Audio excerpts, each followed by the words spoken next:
my scrappy friends, this is Hannah with you today, and I am taking part in a hop that has been going around since the 10th. So each day a group of scrapbookers are sharing what their school year it looks like this year. And to tell you the truth, my year actually does not look a whole lot different. We homeschool, and we've been homeschooling for, this will be our 8th year. And so, it's a lot the same, but there are some differences. And one of the things that I wanted to document, besides the fact that not all of the activities that we would have done normally during the school year, like co-ops and a lot of field trip type stuff, it's a lot harder to do. And we still are trying to be careful and trying to limit how much interaction we have with a lot of different people. So so we haven't been to any like museums or anything. Usually in the summer we try to take some time and do that kind of fun stuff, but we haven't done that this year. So anyway, one of the things that is different is we have this new bookshelf because each year we just get more and more and more books, and we ran out of space. So I wanted to document the fact that we are using a lot more books and we are reading a whole lot more. I guess this is one of the things that I kind of started last year, but I really am really wanting to implement this year, is just making sure we're reading lots of different literature, different types of poems, books, stories, lots of different things that give my kids lots of different perspectives. And where else are we going to put that than a bookshelf? So I wanted to share that.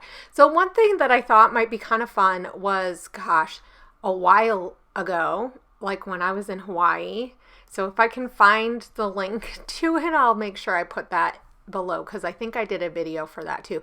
So I did a layout where I had the sides, and I'm not sure how much of the sides I ripped, or if I'm not sure exactly if I ripped them or not, but I know I used my letter stencil and a stencil that has words. Now I could have also used a stamp, because I have an alphabet stamp that I found that I forgot I had from, I think it was from the Oasis line.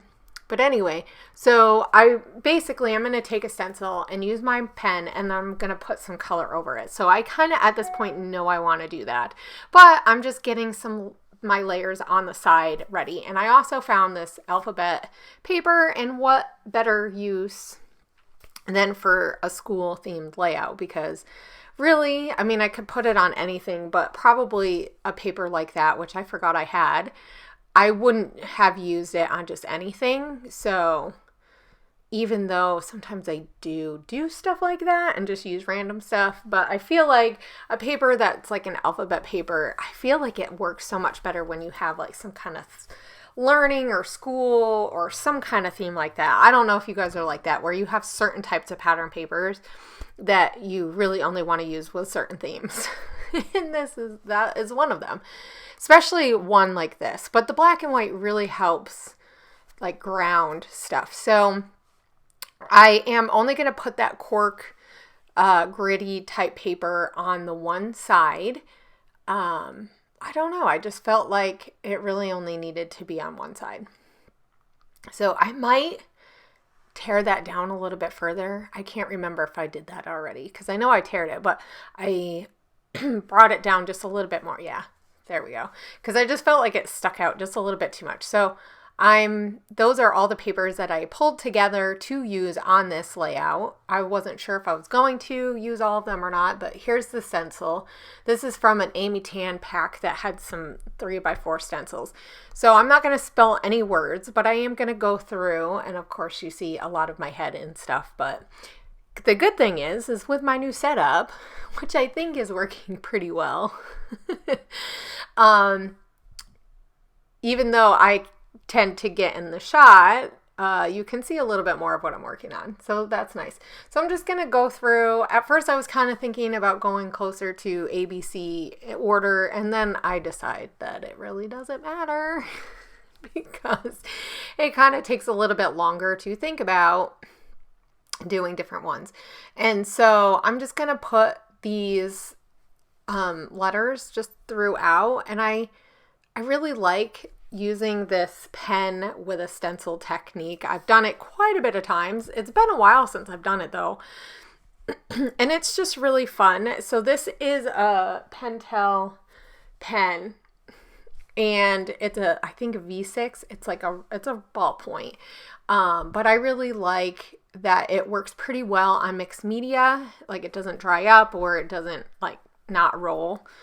Because I find with the felt tipped ones, they can dry out when you use them over media. I do not have any gesso or anything on this. You could definitely do that, but I know I'm going to put something on here, but I didn't think it was going to be that much. So what do I grab but a product that I haven't used in like a very long time?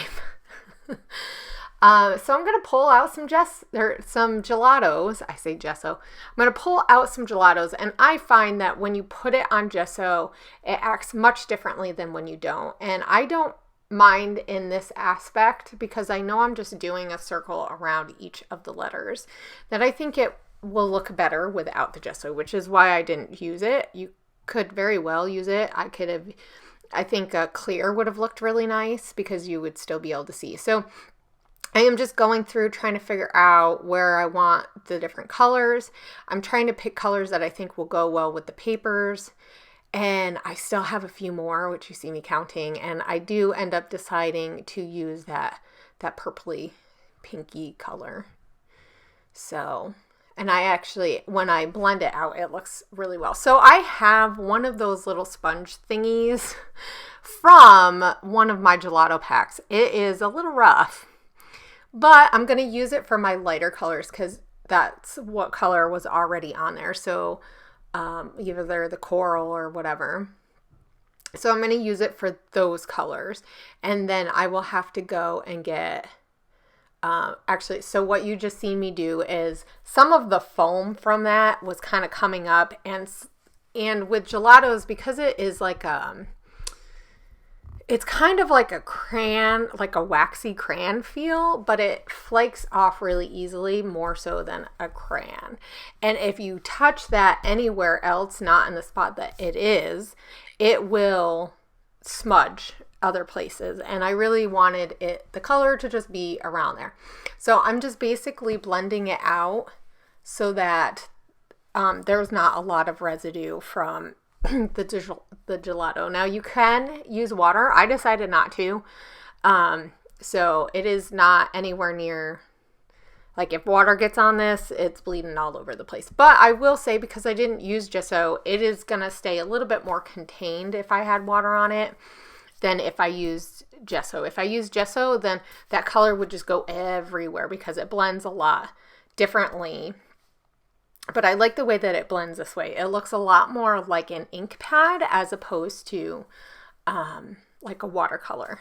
So yeah. So I also had to get another little something. I thought about using, they also have like a little paintbrush, but the bristles were way too thick. So I go and I have some felt daubers, which don't nearly work as nicely as the foam ones, but it's going to work for what I needed to do. So I use that. I just flip the side from the gray or the silver. It's really a silver because it's metallic.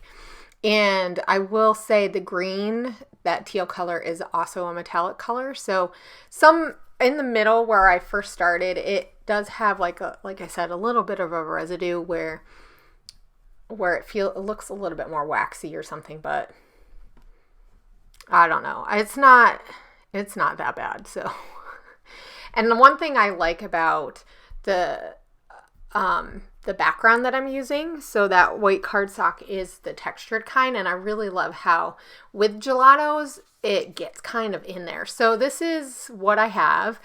I did let this sit for a little bit. Not that it was like wet or anything, and so now I'm going to add my photos, and I really didn't want to cover up that much of that media like, go figure, right, Hannah? Like, I don't know, say what's wrong with me, but I really wanted a lot of these to show up, and which is kind of unlike me, but that's okay, because I spent all that time doing a lot of it, and it's just super fun.